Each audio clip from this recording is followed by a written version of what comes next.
making headlines. I need to keep my mouth closed.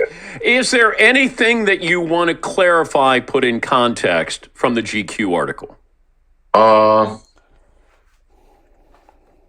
Not really. I mean, I think with the Kevin Durant thing, I think that people may not have understood the question asking me, had he surpassed LeBron James? From a standpoint of looking at it at basketball and what LeBron James have been able to do from carrying a team, I don't think Kevin Durant is at a position where I can say that he surpassed LeBron James.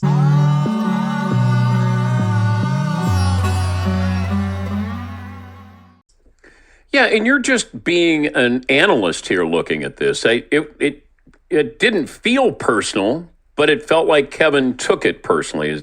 Is that how you kind of assess that? Yeah, and that's kind of how Kevin takes anything, unless you're praising him and pushing him up. And I wasn't trying to in any way belittle him. I think he's a very talented player. He's shown that by, he's an MVP. He has 2 finals MVPs. But still, the question that I answered was based on him and LeBron's comparison. How would you guard him, and how different would that be in guarding LeBron? Well, Dana, I'm going to be honest. The way I played the game, they would have to come back in my era and play.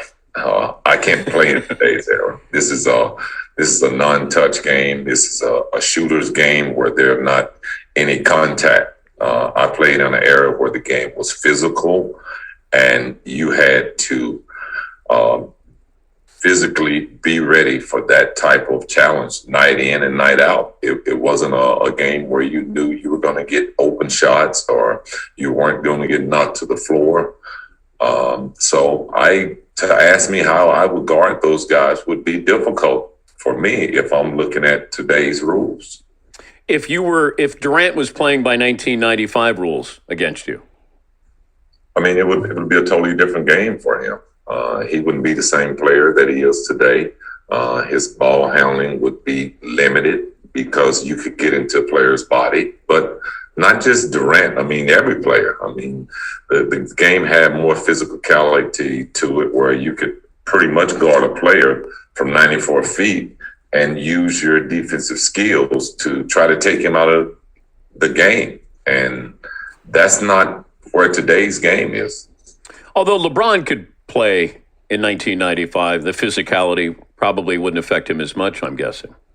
Yeah, I mean, I'm not saying Kevin Durant couldn't play. I'm just saying he would not be that type of scorer. Now, on the other hand, LeBron James doesn't look to be a horrific scorer when he plays the game. He plays the game in a whole different mindset. He utilizes his teammates. He looks to be a distributor more so than a scorer, but he's a very effective scorer because of his size and his strength. Do you think LeBron would have made the Nets better, that they would have gotten in, they'd still be playing?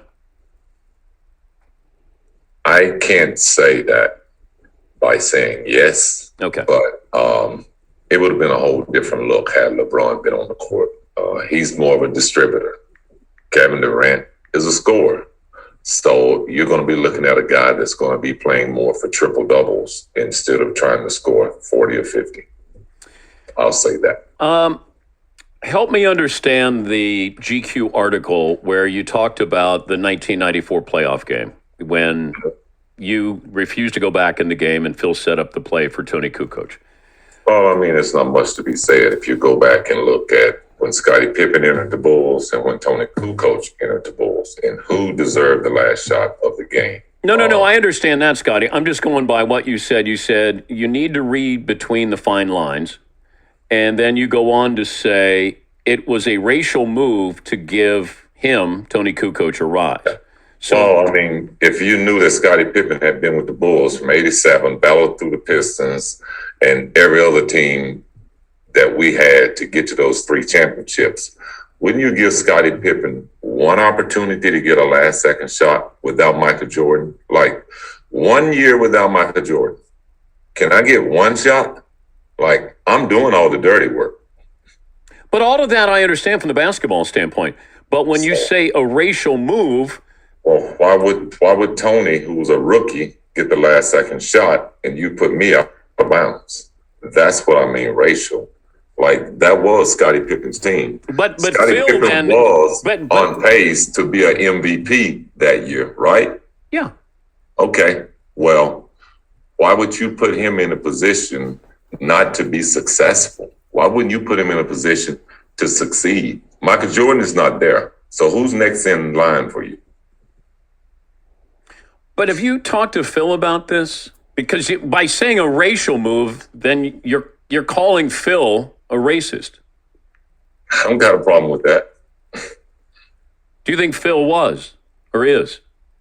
Oh, yeah. I mean, do you remember Phil Jackson left the Lakers, wrote a book on Kobe Bryant, and then came back and coached him? I mean, who would do that? You name someone in professional sports that would do that, you know? I think he tried to expose Kobe in a way that he shouldn't have. You're the head coach, and you're the guy that sits in the locker room and tells the players, this is a circle, and everything stays within the circle because that's what team is about. But you as the head coach, open it up, and now you go out and you try to belittle, at that time, probably one of the greatest players in the game. Well, it feels like he's disloyal. I don't know if that makes him a racist. Well, that's your Yeah. way of putting it out, and I have my way. I was in the locker room with him. I was in practices with him.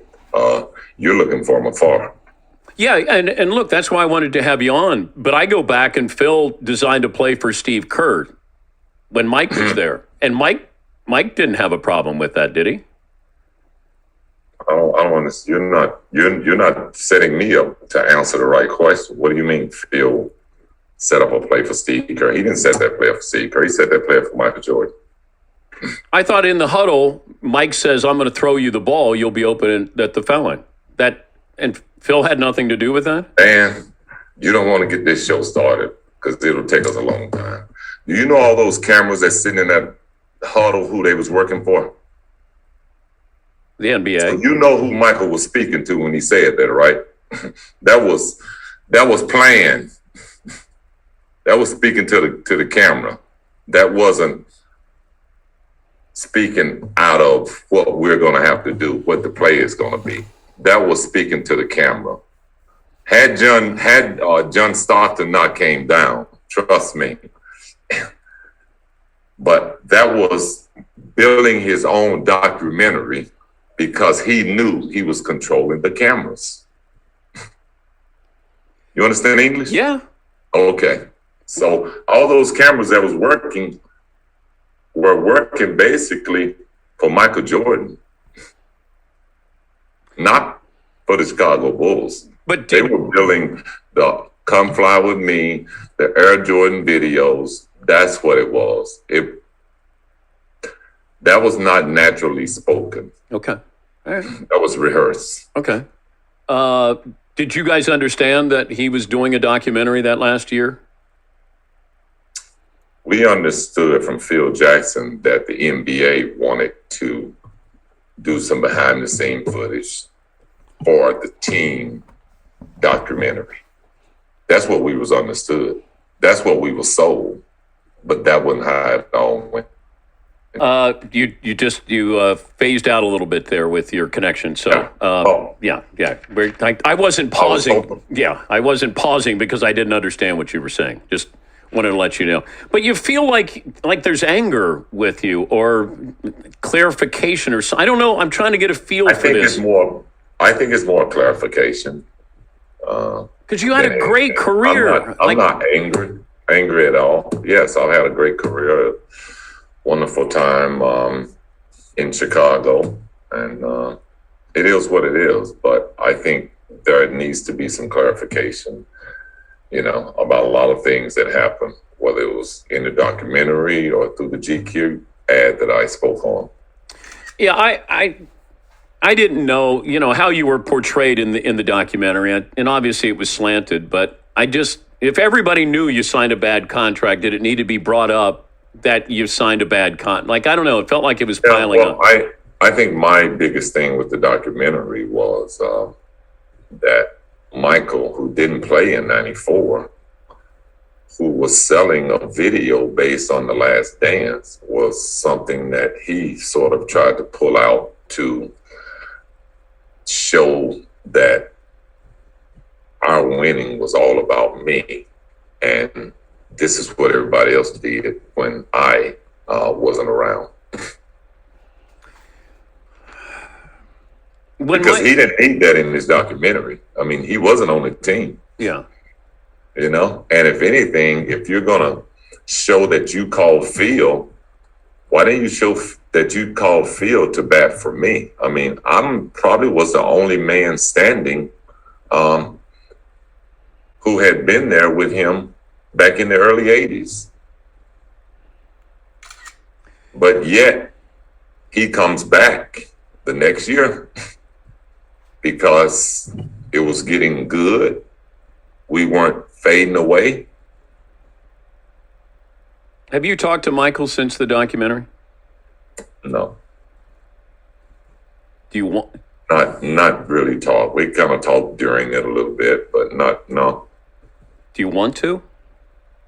No, I mean, I think we both moved on in our life. There's nothing to be holding on to that went on 20 plus years ago.